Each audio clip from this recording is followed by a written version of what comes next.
Well, good morning, good afternoon, good evening. It all depends on when you're looking at this, when you're viewing this. I hope you all are well. Again, my apologies for not being able to be there physically, but I do appreciate you understanding my need to fulfill my family obligations, and thanks to technology, I also have the ability to fulfill my professional obligations. This week, we are going to focus specifically on the internal analysis of the firm. If you remember well, we did our first level or first element of analysis, excuse me, we started that a couple of weeks ago, and following in that you had your discussion forum. We discussed the external environment. We did an analysis on the external environment, which had within it both the macro and the micro forces. The macro being these general forces that influence the micro forces that we know well now as Porter's forces. I want to make this clear. I made it clear, I thought I made it clear during class, and I tried to make it even clearer during your discussion forum, that the external environmental analysis is not done at the firm level. That is, it is not specific to any one firm, but it is specific to a location that a firm happens to exist in. And that location we call, or we conceptualize, as an industry. An industry is a group of related firms. And so a location for a firm is normally termed an industry. So an external analysis is done at the industry level. I tried to make it clear that opportunities and threats, which are the major characteristics of an external environment, are not specific or idiosyncratic to any one firm, meaning that all firms that reside, that do business in that industry, have access potentially to the opportunities that exist in that industry. And again, what are opportunities? They are avenues that are likely to increase firm profitability. How do they do that? They do that by either increasing revenue or decreasing costs. So all the firms in the industry have those opportunities. Subsequently, all the firms in the industry also can be potentially negatively influenced by these things called threats. What are threats? They are potential inhibitors of firm success, meaning that they are likely to decrease revenue or increase costs. So again, external analysis never done for a firm. We never discuss the external environment for Toyota. We will always discuss the external environment for the automobile industry. Alright? Because again, as I used the example in the discussion forum, if I asked you what the weather was like in Shreveport, you would not tell me specifically what the weather was like for your house. You would tell me for the area, and that would imply that every person that lived in that location would be affected by the weather, by that kind of weather, would have sunshine or would have rain. Now, exactly how you were influenced by that or how you reacted to that would depend on you personally. And so again, today, or in these lectures, we're going to concern ourselves with how the firm reacts to its environment. If you remember, early on in our class, I discussed there were two main ingredients to determining firm performance. The first one was where the firm happened to be, and that's what we looked at in the external environment. That's important because, as I said before, the firm wants to be in the most attractive of environments, and attractiveness is determined by the number of opportunities the firm would have relative to the number of threats. And again, those exist in the external environment. A firm wants to be in a very attractive industry. Why? Because attractive industries grant you tons of opportunities. That's why I said everybody wants to come to the United States of America. Lots of opportunities, few threats. It gives you a potential advantage, or it puts you in an advantageous position to be successful. But coming to the United States itself is not enough to guarantee or to even promote success for an individual. It gives you an advantage, but by itself does not promote success.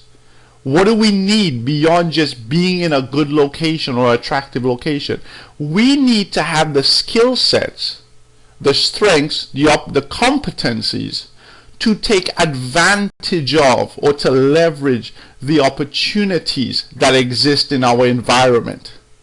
So just having opportunities by itself is not enough to determine or to predict success. Similarly, just because a firm happens to be located in an attractive industry does not guarantee its success, or does not increase the likelihood of success just because of its location.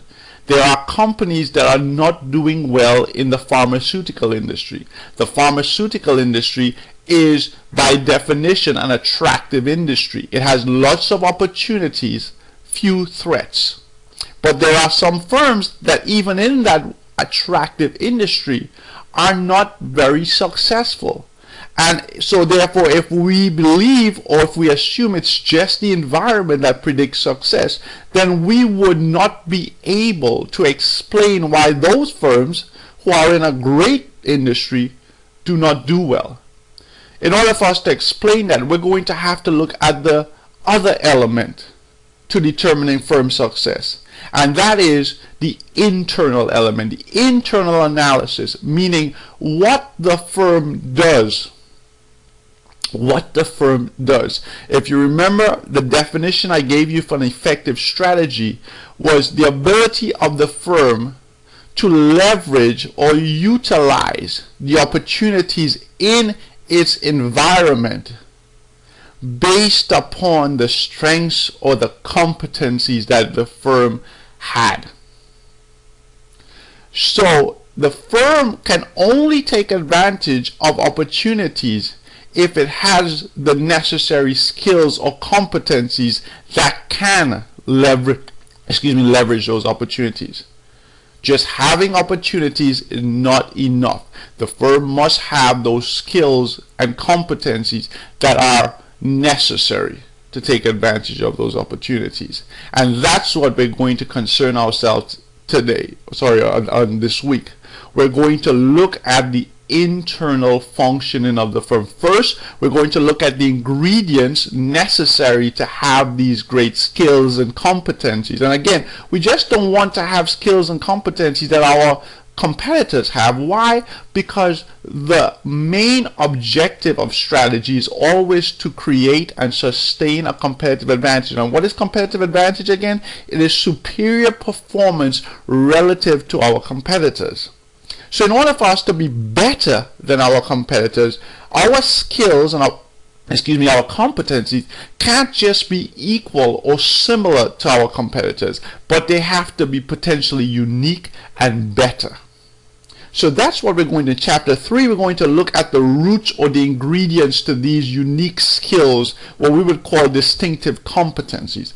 In chapter 4, we're going to look at that low level of strategizing called the functional level. And I only call it low because it is below the business and the corporate, but it is very, very important.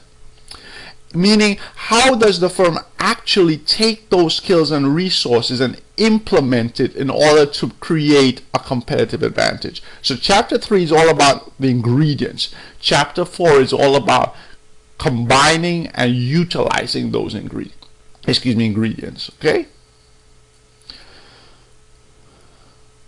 As I said, the purpose of an internal analysis is to pinpoint the strengths and the weaknesses of the organization. If you look back to external analysis, the purpose of that was to identify the opportunities and the threats in the environment. Internal analysis, we're looking at strengths and weaknesses within the organization.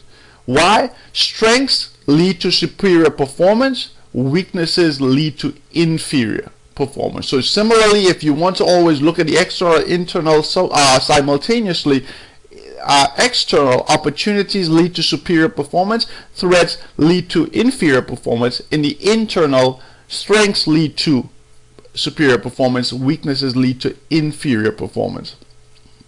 What are we looking for in the internal analysis?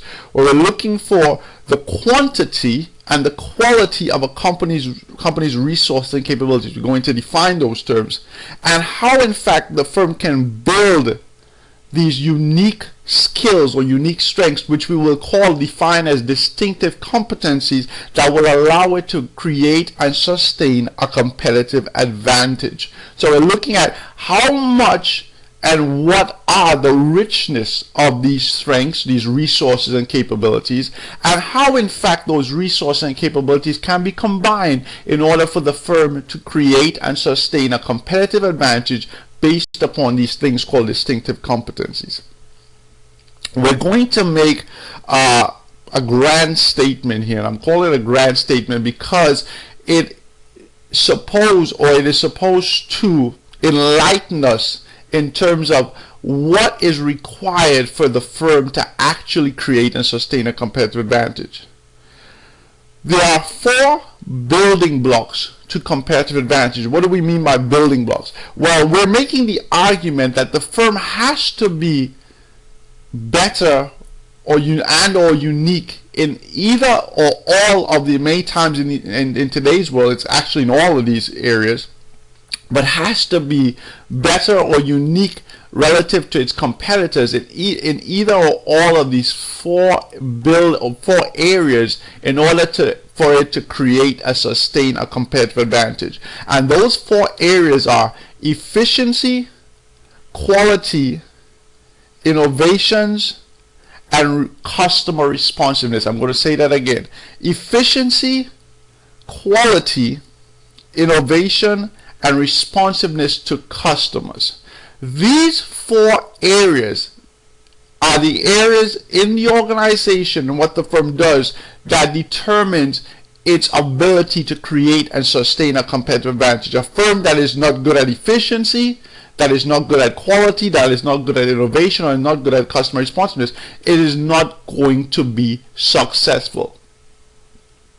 Conversely, a firm that is great or is unique and better than its competition in either efficiency, quality, innovation, or customer responsiveness, or a combination of all those, is likely to be the one that has and sustains a competitive advantage. So you can never forget those building blocks. If I say to you, what are the building blocks? What are the chief areas in which a firm must concentrate its activities? Where are the areas where a firm needs to be strong in order to be successful? You have to reply efficiency, quality, innovation, customer responsiveness. If you're not good in those 4 areas, if you're not better or unique relative to your competition, you're not going to have a competitive advantage. That's what is required in order for any firm in any industry to be successful. Just like we defined opportunities and threats, let's define strengths and weaknesses. What are strengths? Strengths of the enterprise or the organization or the firm are assets that boost profitability. So what are assets? Assets are things that the firm has. Okay? So if the firm has these things, in order for it to be classified as a strength, it has to be something that is likely to increase or boost profitability. Again, going back to our external analysis, opportunities were avenues that were likely to help or to boost profitability. So an effective strategy, again, is one that combines firms' strengths with industry opportunities, right? Both boost profitability. Great opportunity. In order for me to increase my profitability, I take advantage of that opportunity based upon my strength, my asset that is likely to increase this profitability. How do we increase profitability again? Well, we do that by either increasing revenue and or decreasing cost. So a strength is the ability or the assets that a firm would have that can either help it to increase its revenue or decrease its cost.